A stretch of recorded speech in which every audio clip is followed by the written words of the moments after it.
नमस्कार, मैं हूं आपके साथ मयंक। देखिए, एक बेहद अहम खबर आई है। एक ऐसी खबर जिसने इस जंग का अब एक पूरा रूप बदल कर रख दिया है और ये टर्निंग पॉइंट माना जा रहा है। अब से कुछ देर पहले रूस की तरफ से ईरान अमेरिका जंग को लेकर बड़ा बयान सामने आया है। अब इस बयान के आप मायने समझिए। देखिए, रूस जो है वो अभी तक ईरान की मदद के लिए नहीं आया, अपने सैनिक उसने नहीं भेजे, या इस तरह से कहिए कि जंग में नहीं कूदा, एक अलग बात है। लेकिन रूस की तरफ से एक बड़ा अहम बयान आया, और अभी ये बयान क्यों आया, ये दोनों चीजें बेहद अहम है, इसको समझना होगा। ये बात इसने तय कर दिया है कि ये जंग अब कितनी देर चलने वाली है। देखिए, रूस के विदेश मंत्री लावरोव की तरफ से एक बयान आया है कि रूस अमेरिका और इजराइल के ईरान के खिलाफ ऑपरेशन को नामुमकिन बनाने के लिए सब कुछ करेगा। यानी कि रूस अब ये कह रहा है दूसरे शब्दों में कि हम किसी भी सूरत में ईरान को नहीं हारने देंगे। रूस ये कह रहा है कि हम किसी भी सूरत में अमेरिका और इजराइल को उसके मंसूबों में कामयाब नहीं होने देंगे। दूसरे शब्दों में रूस ये कह रहा है कि जो हर संभव मदद होगी ईरान की, वो की जाएगी। अब ये बयान अचानक रूस के विदेश मंत्री की ओर से क्यों आया? इसकी दो बड़ी वजह। पहली इसकी बड़ी वजह है अमेरिका का मिसाइल टेस्ट। आपने देखा ही होगा, अमेरिका ने मिनटमैन 3 मिसाइल का टेस्ट किया, जो कि न्यूक्लियर बॉम्ब ले जाने वाली मिसाइल है। मुझे लगता है कि इससे गलत समय नहीं हो सकता था अमेरिका के लिए इस टेस्ट को करने का। आखिर इससे क्या संदेश गया और किसको संदेश गया? क्या आप इस मिसाइल का उपयोग ईरान के खिलाफ करने वाले हैं? वो तो ऑलरेडी आपके साथ, आपके सारे इतने सारे सिस्टम खड़े हैं, जहाज खड़े हुए हैं, सब खड़े हुए हैं। तो आप करना क्या चाह रहे हैं? अमेरिका क्या संदेश देना चाह रहा था इस मिनटमैन 3 जो परमाणु मिसाइल है इसके जरिए? क्या इसके जरिए रूस को धमकी देने की कोशिश थी? मिनटमैन 3 का उपयोग अगर किसी के खिलाफ कर सकता है हथियार का अमेरिका करेगा, तो वो करेगा रूस के खिलाफ। क्या वो ईरान पे तो मिनटमैन 3 मारने नहीं जा रहा? हर हर मिसाइल एक्सपर्ट इस बात को समझता है। ये सीधा सीधा रूस को चेतावनी थी, और इसी वजह से रूस के विदेश मंत्री का बयान आ गया और उन्होंने ऐलान कर दिया है कि हम किसी भी सूरत में ईरान में अमेरिका और इजराइल के मिशन को कामयाब नहीं होने देंगे। पहली वजह थी मिनटमैन 3 मिसाइल का टेस्ट। अब दूसरी एक खबर देखिए, कल से मैं इस पे नजर बनाए हुए था कि आप देखें कि कल बुशर पे जबरदस्त हमले हुए। बुशर वो जगह है ईरान की जहां पे रशिया का प्लांट है, रशिया का जो न्यूक्लियर प्लांट है बुशर में, उसको बेसिकली रशिया के साइंटिस्ट ही रन करते हैं। 600 से ज्यादा साइंटिस्ट वहां काम कर रहे थे। कुछ वक्त पहले रूस ने यहां से अपने ज्यादातर जो साइंटिस्ट हैं वो वापस बुला लिए थे, क्योंकि जंग की आशंका थी, कभी भी हमला हो सकता है, इस तरह की बातें थी। केजीबी को ये अंदेशा था कि भाई अमेरिका हमला करेगा। और देखिए, पिछली बार जब 12 दिन की जंग हुई थी तब इस बुशर प्लांट पर हमला नहीं हुआ था। इस्फहान पर हुआ, फोर्दो पे हुआ, नतांज पे हुआ, लेकिन यहां हमला नहीं हुआ क्योंकि यहां पे रूस के सैनिक थे। अमेरिका, ट्रंप को लगा कि अगर यहां हमला कर देंगे तो रूस भड़क जाएगा, तो यहां पे हमला नहीं किया। लेकिन ये बड़ी संभावनाएं बनी हुई थी कि आप बुशर में यूरेनियम है, क्या बुशर में भी सेंट्रीफ्यूजेस लगे हुए हैं, क्या बुशर में परमाणु प्रोग्राम आगे चल रहा है, इस तरह के तमाम सवाल थे। इसलिए इस बार जो है वो बुशर पर हमले किए गए, और बुशर पे ये कल हमले होते हैं, और आज जो है वो रूस इस पर भड़क गया। अब कई सवाल ये भी पूछे जा रहे हैं कि क्या वहां पे किसी तरह से रशियन किसी साइंटिस्ट की कैजुअलिटी हुई है? मेरे से पूछे आप तो मुझे नहीं पता। ज्यादातर साइंटिस्ट वहां से हटाए जा चुके थे, लेकिन क्या वहां पे किसी तरह की कोई कैजुअलिटी हुई है? ये एक ऐसा सवाल है जिसको जब तक रशिया कंफर्म ना करे, जब तक ईरान कंफर्म ना करे, तब तक इस बारे में कुछ कहना ठीक नहीं है। हर ऑथेंटिसिटी होती है हर खबर की, हवा में बात नहीं हो सकती। तो देखिए, वहां किसी रशिया की कैजुअलिटी हुई नहीं हुई हमें नहीं पता, लेकिन बुशर में कल जबरदस्त धमाके हुए हैं। और देखिए, वहां पर जो है रेडिएशन भी फैल सकता है। ये जिस तरह से इस्फहान में और बुशर में बमबारी हो रही है, अगर यहां से रेडिएशन फैलना शुरू हुआ तो आप अंदाज लगाइए क्या होगा। रेडिएशन ये थोड़ी देखने वाला है कि ईरान की सीमा कहां है, मैं उसके उस तरफ नहीं जाऊंगा। सऊदी अरब तबाह होगा, जॉर्डन तबाह होगा, यूरोप तक उसका रेडिएशन जाएगा, इजराइल तक उसका रेडिएशन जाएगा, यूएई, कतर, दोहा, जितनी जगह है सब पूरे मिडिल ईस्ट में रेडिएशन होगा अगर ईरान के न्यूक्लियर साइट से रेडिएशन होता है तो। और इसका असर रूस तक जाएगा। जिस तरफ हवा चलेगी उस तरफ जो है रेडिएशन तेजी से फैलेगा। चेरनोबिल में क्या हुआ था वो आप सब जानते ही हैं। देखिए जिस तरह से रूस के चेरनोबिल में जब धमाका हुआ था तो यूरोप के एक बड़े हिस्से में रेडिएशन का असर हुआ था। तो ये कोई ऐसी चीज़ नहीं है कि ईरान, अगर आपने जो है बुशर पर आप हमले करते हैं या इस्फहान पर हमले करते हैं और वहाँ से रेडिएशन हो जाए तो उसका सिर्फ ईरान को नुकसान होगा, हाहाकार मच जाएगा पूरे मिडिल ईस्ट पे। तो देखिए एक तरफ बुशर पर हमले हुए कल और मिनटमैन मिसाइल का टेस्ट हुआ, और आज जो है उसने रूस ने ऐलान कर दिया कि भैया हम आपको किसी सूरत में अमेरिका और इसराइल को कामयाब नहीं होने देंगे। खासकर वो आजकल वो एक नया वो चल रहा है कि ग्राउंड ऑपरेशन करेंगे ईरान में। ग्राउंड ऑपरेशन कहाँ सफल हुआ अमेरिका का, ये मेरे को तो आज तक समझ नहीं आया। और ईरान में तो वो हाल है कि ईरान में तो इतना ज़बरदस्त गुस्सा है आईआरजीसी और सेना और वहाँ के लोगों में कि वहाँ पे अमेरिकी सैनिक जाएंगे तो पता नहीं क्या होगा फिर। तो अब देखिए ये दो बयान आ गए। अब देखिए ये तीसरा एक और स्ट्रैटेजी देखिए, रूस की तीसरी स्ट्रैटेजी।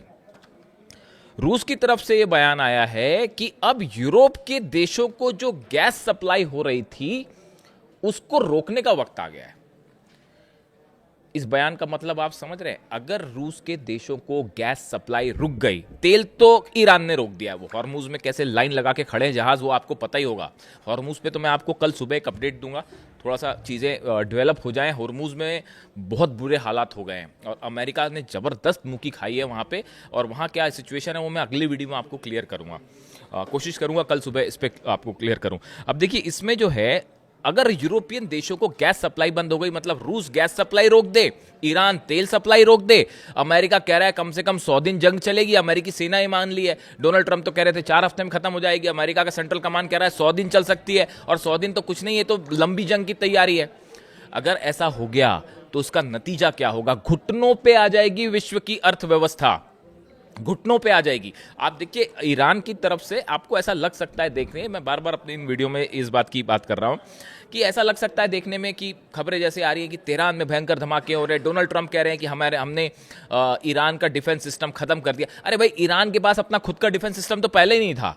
थोड़ी तो समझ सबको रखनी चाहिए, आप भी समझिए, डिफेंस एक्सपर्ट्स भी इस बात को कह रहे हैं कि ईरान के पास कौन सा बड़ा डिफेंस सिस्टम था, चाइना का डिफेंस सिस्टम था, खुद का तो था नहीं है, वो तबाह हुआ तो हुआ। आप कह रहे हैं ईरान के एयर जेट्स हमने तबाह कर दिए, ईरान के पास कोई ऐसी मजबूत एयरफोर्स कभी नहीं रही कि वो तबाही मचा दे। क्या डोनाल्ड ट्रंप ईरान की मिसाइल्स पर बोलने के लिए तैयार हैं? बोला गया कि कल मैं जनरल डेनकेन को सुन रहा था, जॉइंट चीफ ऑफ स्टाफ है, उनकी तरफ से कहा गया कि ईरान के जो मिसाइल्स अटैक है उसमें 80% की कमी आई है। उन्होंने कहा कि 80% की कमी आई है, और रात भर जो मिसाइल्स बजी हैं बहरीन में, कतर पे अब से थोड़ी देर पहले हमले हुए हैं, जो दोहा में जो है वो जबरदस्त धमाकों की आवाज़ सुनाई दे रही है। और अजरबैजान में क्या हुआ वो मैं नहीं कहना चाहता अभी, क्योंकि ईरान शायद उसको डिनाई कर रहा है कि नहीं हमारा वो धमाका नहीं था। लेकिन अब जो भी है वो अजरबैजान की स्थिति जो है वो कुछ देर में ऑफिशियली क्लियर होगी। ईरान का स्टैंड सुनना जरूरी है। मैं कोई बात ऐसी नहीं करूंगा जिसमें ईरान उसको डिनाई कर रहा है और मैं कह दूं जी ईरान ने हमला कर दिया, ऐसा नहीं होगा। ईरान का भी पक्ष सुनना जरूरी है कि उसका फर्म स्टैंड क्या है अजरबैजान को लेके। अगर हमला किया है तो नंबर गिन लीजिए, वो 11 के बजाय 12 कर लीजिएगा, फिर वो एक साथ वो 12 देश जो है उनमें धमाके हो रहे हैं और कोई कुछ नहीं कर पा रहा।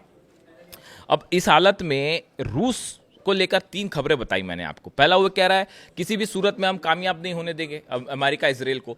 दूसरी चीज वो ये कह रहा है कि साहब हम जो है वो गैस सप्लाई रोक देंगे। बड़ा बयान। और इसके अलावा एक और खबर है जो इस तरह से अब सामने आ रही है, इसके बारे में कुछ ये नहीं है, रूस की तरफ से कुछ नहीं कहा गया, ईरान की तरफ से कुछ नहीं कहा गया। ये कहा जा रहा है कि ज़रूरत पड़ती है या हालात अगर और ख़राब होते हैं तो रूस एक बार फिर मदद करने की कोशिश कर सकता है ईरान को हथियारों की सप्लाई को लेकर। देखिए मेरा व्यक्तिगत रूप पे मानना है कि अगर रूस ने अपना कोई भी एक बड़ा मिलिट्री बेड़ा इस तरफ भेज दिया होता तो अमेरिका हमला ही नहीं करता। अगर रूस की तरफ से, देखिए रूस यूक्रेन में उलझा हुआ है और कई बार ऐसा होता है कि कोई भी देश जो है वो ये सोच सकता है कि भाई मेरे को अपने हितों की रक्षा करनी है तो मैं इसलिए इस जंग से दूर रहना चाहता हूँ। हो सकता है कि पुतिन ने ऐसा सोचा हो, रूस ने ऐसा सोचा हो, लेकिन मेरी समझ कहती है कि अगर रूस की तरफ से एक भी इनिशिएटिव लिया जाता और अपने कुछ जंगी जहाज अगर ईरान के करीब भेज दिए जाते और ये कह दिया जाता कि अगर हमला करेंगे तो हम जवाब देंगे, तो कभी अमेरिका हमला करने की हिम्मत नहीं करता। जब बुशर पर हमला नहीं कर पाए पिछली बार क्योंकि वहां पे रूसी सैनिक थे, तो रूसी सैनिकों पर क्या हमला करेंगे बताइए अमेरिका? क्या होता हमला? बिल्कुल नहीं होता।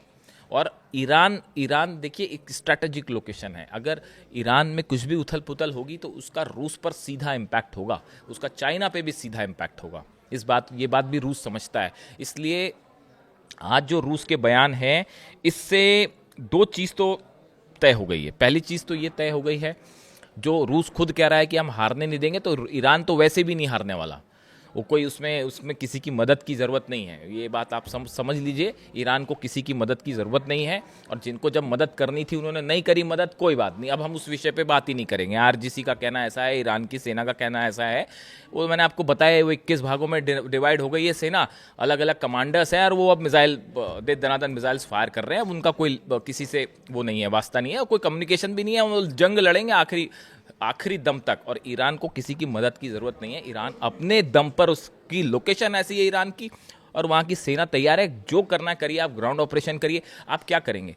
एयर स्ट्राइक से कोई किसको कब तक कोई ज़मीन कब्जा होती है बिना एयर स्ट्राइक के? आप एयर स्ट्राइक के साथ आप कितनी बड़ी जीत हासिल करोगे, क्या तबाही करोगे? वहाँ तो हर शख्स तैयार है लड़ने के लिए।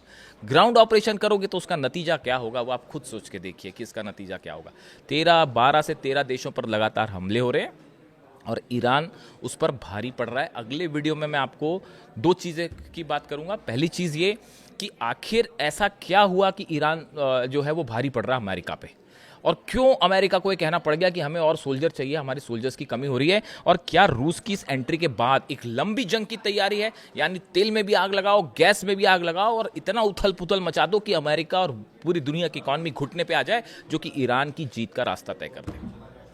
तो रूस की एंट्री बेहद अहम है। सीधा हथियार से भले मदद ना हो रही है, लेकिन इसकी एंट्री रूस की, और ये कहना कि हम हारने नहीं देंगे, यानी एक बड़ा प्लान तैयार हो रहा है रूस और शायद ईरान के बीच में कि अगर ग्राउंड ऑपरेशन होता है, कैसे अमेरिका को लंबा उलझा के रखा जाए, यही अपने आप में जीत हो जाएगी।